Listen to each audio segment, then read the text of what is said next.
কোনো সমস্যা নেই, আমি জমি বিক্রি করবো, নাসা শোরুম বিক্রি করবো। 24 ঘন্টার মধ্যে অর্ধেক টাকা নাসা ভাই দিবে, অর্ধেক টাকা আমি দিব। হ্যালো প্রিয় দর্শক, সবাই কেমন আছেন? আশা করি অনেক অনেক ভালো আছেন। বরাবর মতো আবার নতুন ভিডিও নিয়ে আসলাম। ভিডিওটি সম্পূর্ণ দেখার অনুরোধ রইল। এবং থটস অফ বিলাল এবং নাসা ভাইদের সাথে হঠাৎ করেই গ্যাঞ্জাম লেগে গেল এবং তাদের সাথে মারামারি হয়েছে। এবং চলুন গাইস, বেশি কথা না বলে ভিডিওটি শুরু করা যাক।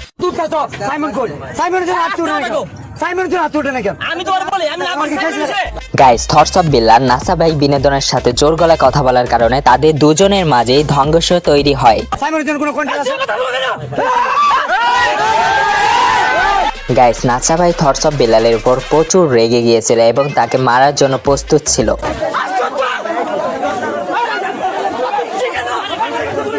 Guys, thoughts of Bilal NASA ভাই এবং তাদের মানবিক কাজের জন্য তাদের জমি এবং দোকান বিক্রি করবে। কোনো সমস্যা নেই, আমি জমি বিক্রি করবো, নাসা শোরুম বিক্রি করবো। নাসা ভাই আর আমি মিলে ইতিহাস করবো।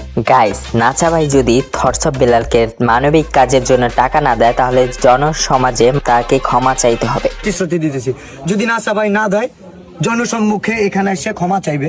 নাসা ভাই গাইস, ভিডিও